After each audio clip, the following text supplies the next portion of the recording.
नमस्कार. Coffee with माधवमध्ये तुमचं स्वागत आहे. आणि या प्रोग्रामला, या शोला खूप लोक वेगवेगळ्या प्रकारचे आले आहेत.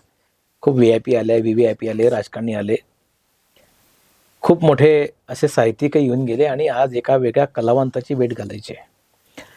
खरं म्हणजे जिच्या नावात प्रज्ञा आहे आणि जिला अगदी आजकाल नवीन शब्द म्हणजे स्क्रोल केल्यानंतर लोक पुन्हा स्क्रोल करतात, पुन्हा थांबतात, पुन्हा स्क्रोल करतात, पुन्हा थांबतात आणि असं कितीतरी व्ह्यूज तिला देतात.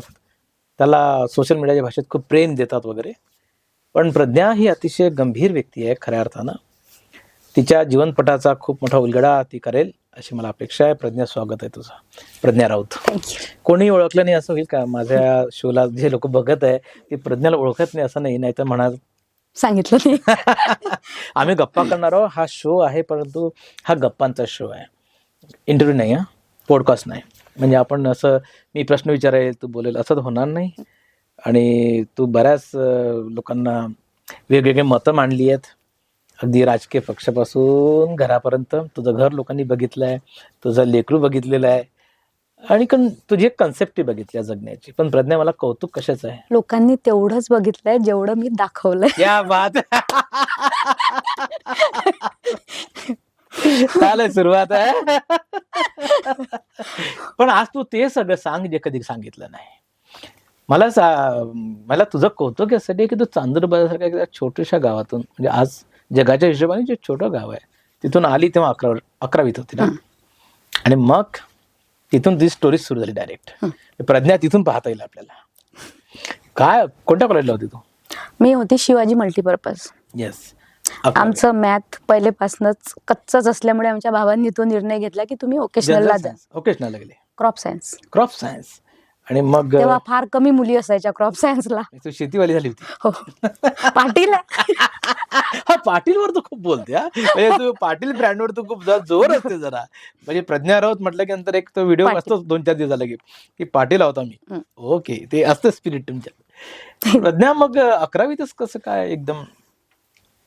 आता आमच्या चांदूर बाजारला इलेक्ट्रॉनिक्स आणि जनरल, पण आम्हाला जायचं होतं ओकेशनलला, त्याच्यामुळे आम्ही क्रॉप सायन्स शिवाजी हुशार होतीच, आर्ट्स कडे गेली नाही. म्हणजे सायन्स सारखा विषय तिने पहिलेच पकडला. तू तेवढी हुशार होतीच. म्हणजे आज आहे तेवढीच होती. नाही, आज जरा तेव्हा पुस्तकी ज्ञान होतं. आज समाजाने शिकवलेलं ते आहे जे तुम्हाला पुस्तकांमध्ये शाळेत शिकवल्या जात नाही. आता आम्ही त्याच्यात हुशार झालोय.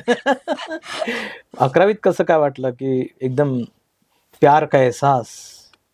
नाही, ते तेव्हा ते कळलं नाही की हे प्यार वगैरे असते. कारण एक तर आम्ही चांदूर बाजारची मुलगी, तिकडे काही तसं नसतं. पण ते असं फ्रेंडशिप होता. तो वर्गात होता मित्र तुझा? नाही, ते माझ्यापेक्षा 3 वर्षांनी मोठे. अच्छा. आणि ते तेव्हा इंजिनिअरिंगला होते, राममेघे. कुठे भेटला? ऍक्च्युली ते आणि माझा कझिन दोघं रूममेट होते. आणि मी पण इथे रूमवर राहायची, तर त्याच्यामुळे मग ते कझिन सोबत येणं जाणं घरून. पहिला प्यार ना तुझा? पहिलाच. म्हणजे मी तेवढ्यापर्यंत थांबलोय सध्या. पहिलाच प्यार. आता 11वी नंतर आणि आता तेच प्यार पुढे गेल्यावर आता कुठे मध्ये टाकता तुम्ही? किती वर्ष झालं लग्न व्हायला आणि यामध्ये स्पॅन काय गेला? लग्न झालं आमचं 2008 मध्ये. आणि भेटली कधी पहिल्यांदा त्याला? 2001. 7 वर्ष, भरपूर मोठा पिरियड घेतला. म्हणजे तुम्ही विचार करा ना की अरे फर्स्ट इयर ना, त्यांचं फर्स्ट इयर, तिथून 4 वर्ष डिग्री, मग जॉबचा स्ट्रगल, मग जॉब, मग आमच्या तसं ठरलं होतं खरं म्हणजे कॅमेऱ्यासमोर यायच्या अगोदर की प्रज्ञाला मी सांगायचं सुरुवातीला की प्रज्ञा ही माझी मैत्रीण आहे वगैरे. मग मी विड्रॉल घेतल्या वाक्यापासून. ही रिस्क घ्यायची नाही म्हटलं सध्याची, कारण अनेक गुपित जी आहे जे मला माहित नाही आहे. मैत्रीचा दावा इतका सहज करू नये म्हटलं सध्या. आपलं बहुमत सरकार पडून जाईल, त्यापेक्षा प्रज्ञाला सांगू द्या की बा प्रज्ञा काय झालं होतं तेव्हा. आणि मग असं ठरलं 7 वर्ष तुम्ही एकमेकाला भेटत. म्हणजे आता मी 11वीत ते फर्स्ट इयरला, म्हणजे असं समजा ना तुम्ही, आम्ही ग्रो सोबत झालो. येस. त्याला नोकरी लागली 8 मध्ये? नाही, 6 मध्ये. बस नोकरी लागल्यावर तर एकदम तू नाही, तोपर्यंत आमच्या घरच्यांना माहिती होतं सगळं. अर्थातच तुम्ही इतके कार्यक्रम केले असणार, फिरायला गेले असणार. नाही काय? अरे मग ते तसलं प्रेम नव्हतं म्हणून ते शेवटपर्यंत गेलं. अच्छा, मग कसलं? फिरणं, लोकांना दाखवणं, मूवीज बघणं, इथे त्याला त्याला असं नव्हतं. काय गोष्ट करता, तेव्हा रील्स नव्हते ना, राहिलेच ते नाही रील्स नव्हते, पण तेव्हाचे लोक आतापेक्षा जास्त सीसीटीव्ही वाले होते. तर घाबरते का घरी? आ? घाबरायची तू घरी? हो, माझ्या बाबांना हे तेव्हा माहिती झालं जेव्हा अखिलेशच्या हातात 2 अपॉइंटमेंट लेटर होते, कारण त्याची कंडिशनच ती होती की तुझ्या बाबांना मी सांगणार. क्या बात आहे. म्हणजे त्याचा नवरा पहिलेच आला होता, अस्तित्वात आला होता. पाटील माणूस ना, शब्दाला जागणारा माणूस. हे बघ, इथे वाक्यात आपल्या या गप्पांमध्ये समजा 200 वेळा पाटील नाही आलं तर आपण हा कार्यक्रम फेल झाला ठरवू, आणि 200 पेक्षा जास्त झालं तर व्ह्यूज तुम्ही हा पूर्ण शो पाहिल्याशिवाय बिलकुल उठू नका. कारण आज प्रज्ञा ते सगळं बोलणार आहे. तिला अजून आतली गोष्ट सांगतो. ती मला सुरुवातीला असं म्हणाली ना प्रज्ञा, की तू चालली तर खरी आहे इंटरव्ह्यू करायला, पण तू जरा सांभाळून उत्तर दे वगैरे. पण काय सांभाळायचं आहे प्रज्ञा तू? तसं तुला आता सांभाळण्यासारखं काय नाही आहे, कारण तू सगळ्यांना सांभाळून घेतलेलं. तू जेव्हा आता लग्न मंडपाच्या वेळेस आली आणि तुला माहित झालं की आता म्हणजे सगळ्यांना माहित झालं की लग्न करत आहे, तो एक 6 वर्षाचा स्पॅन तुमचा भूर उडवून गेला. पण तू ग्रॅज्युएट झाली मग की नाही झालं? तू ग्रॅज्युएट झाली, त्याच्यानंतर फॅशन डिझायनिंग झालं. अच्छा. आणि आमच्या पाटलांचं पण म्हणजे असं नव्हतं की बा आता प्रेम केलं तर असे 4 पाटील झाले. बॅकवर बॅक येत आहे असं काही नव्हतं. आणि फक्त तो असतो मग तुमच्या पण तू थोडासा. हुशार होतीस मुळात प्रज्ञा, हे तर मान्य आहे तुला. हो, म्हणजे अभ्यासातली हुशार होती तू. तू इंजिनिअरिंगला गेली असती पण क्रॉप मध्ये गेली. नाही आपलं मॅथ गणलं होतं ना त्याच्यामुळे. आणि 2 हुशार माणसं एक साथ नकोच ना, त्याच्यामुळे. पहिलं प्रपोज त्याने केलं की तू न केलं काय? ते सिक्रेट होते. खरं बोल. नको, ते सिक्रेट होत. मला माहित आहे की तू केलं होतं. मला माहित आहे की तूच केलं होतं म्हणून त्याला हात धरून ओढून तू सांगितलं त्याला. नाही नाही अरे ही एवढं. कहाणी आली आहे बाहेर. हात धरून वगैरे एवढं पाटलाचा हात. किमान पाटील बंधू आणि भगिनींनो, तुम्ही याला तरी व्ह्यूज Views द्या हिच्या स्टेटमेंटला की पाटलाचा हात धरता येत नाही. पाटील हात धरतात मग ते सोडत नाही. अच्छा, हा. असं होय. ओहो. मग घरी माहित झालं? घरी अगोदरच माहित होतं, म्हणजे Same तुम्ही त्यांच्याकडे same ते cast होते. घरी सगळ्यात छोटे असल्यामुळे मोठी बहीण होती, तो एक कम्फर्ट असतो ना. आमच्या घरात मीच मोठी होती. अच्छा, तुला बहीण आहे? एक लहान बहीण आहे मला. ओके. आणि ते घरी माहिती होतं. सेम कास्ट असल्यामुळे घरी काही विरोध व्हायचं कारण नव्हतं. कास्ट सेम होती. शेती भीती होती इकडे तिकडे. तेच होतं ना. माझ्या बाबांनी तर दिलं मला शेतीवरच होतं ना. प्रायव्हेट जॉब वाल्यावर तर माझ्या बाबाचा भरोसाच नव्हता. बट आजची परिस्थिती अशी आहे की जे काही माझ्या नवऱ्याने केलं ते सगळं त्यांनी त्याच्या प्रायव्हेट जॉबच्या भरोशावर केलं. उलट झालं नाही? उलट झालं.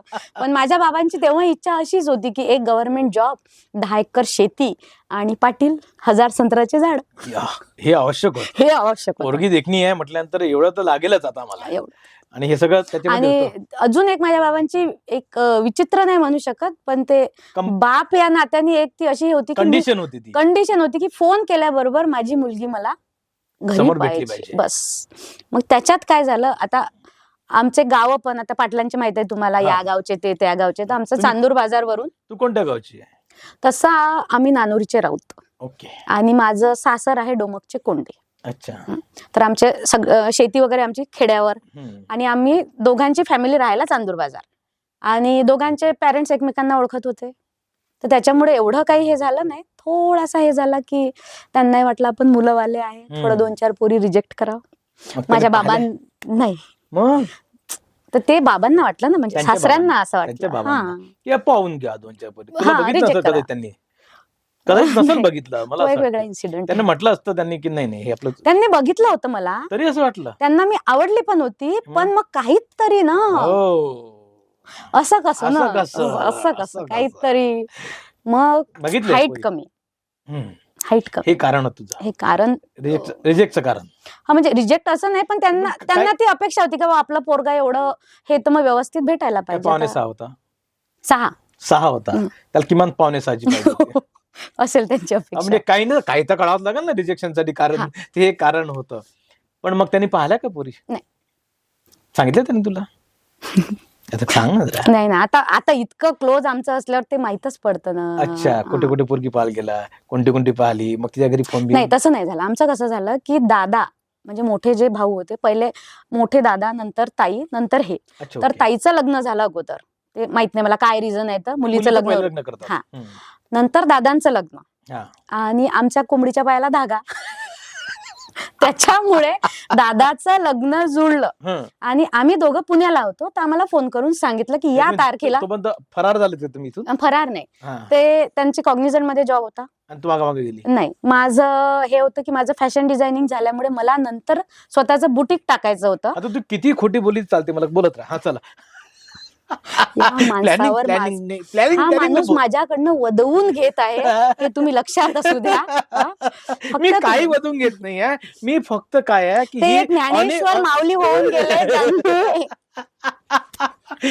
ही अनेक इंटरव्ह्यू मध्ये अनेक लोकांशी बोलताना फार सावध वगैरे होती. आधी तू सावधच राहा. पण का सावध ना, याच्यात सावध काय आहे? सोशल मीडिया वाले सोशलच असतात, त्याच्यात सावध काय? ते आज लपवाते गेले होते. हा, तर मग माझं हे होतं की मला स्वतःचं बुटीक टाकायचं होतं. तेव्हा अमरावतीमध्ये इतकं बुटीक आणि हे नव्हतं, तर मग तिथे मी जॉब करायची पुण्याला. आणि काय 6-7 महिने फक्त, त्याच्यानंतर ते ऑनसाईट गेले युएसला. तो लग्नाच्या आधीच ऑनसाईट गेला होता. हा, आणि मग घरच्यांनी फोन केला आम्हाला की या तारखेला तुमची एंगेजमेंट आहे, शॉपिंग करून येऊन जा. एंगेजमेंट, लग्न. एंगेजमेंट झाली, मग दादांचं लग्न झालं नेक्स्ट मंथ, आणि तिथून मग हा युएसला गेला नोव्हेंबर 2007 आणि एप्रिल 2008 मध्ये आमचं लग्न झालं. 7 वर्षा स्टोरीचा हा एक गोड एंड झाला.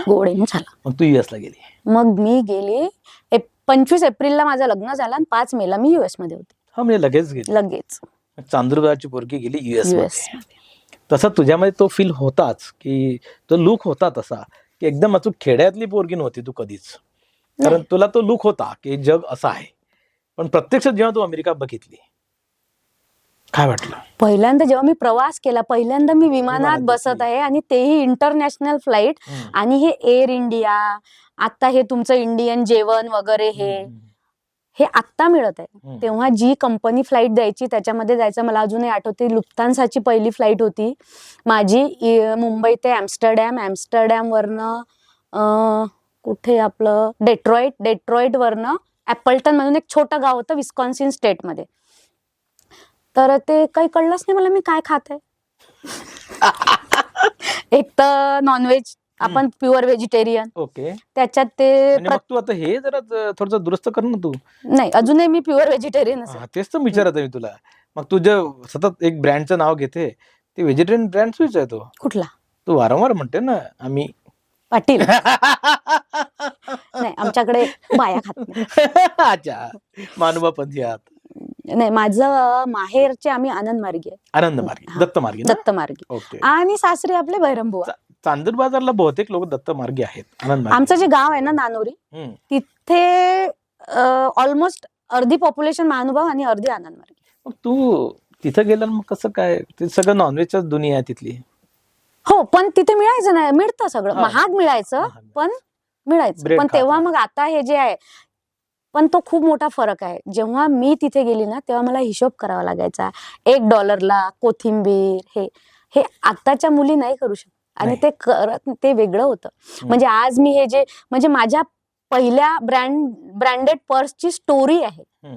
पण आजकालच्या मुली गेलं की त्यांना इझिली सगळं पाहिजे असतं ब्रँडेड. तर तो मे बी आता तो आमचा जो तो 8 वर्षाचा जो स्ट्रगल होता की पुढे आपल्याला काय करायचं आहे, त्या रिस्पॉन्सिबिलिटीज, आपलं बॅकग्राऊंड. कारण आमचं असं होतं की पहिले स्वतःचं घर झालं पाहिजे इंडियामध्ये. हो, कारण लग्न आम्ही प्रेशरनी केलं होतं समाजाच्या. नीना गुप्तानी जरा आता केलं असेल तर ते प्रेशर आम्ही तेव्हाच हँडल केलं. प्रेशर म्हणजे मग कसं विनाकारण लोकांना 7 वर्ष फिरले तुम्ही सोबत आणि लग्न नाही करून आले असं नाही. फिरले तर आम्ही दिसलोच नाही कोणाला.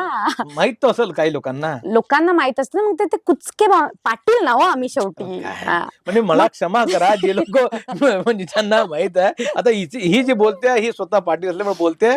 परंतु माझ्याकडून जर चुकून एखादा विनोद झाला असेल तर मला क्षमा कराल, कारण मला तसा भाव नसेल. पण हिच्या विनोदात मी विनोद सहभागी होईल, बाकी काही नाही. कसं असतं की मग कोणतरी फोन करणार, तुमच्या मुलीचं लग्न करायचं आहे का? वय माझं एवढं नव्हतंच, 21व्या वर्षी माझं लग्न झालं.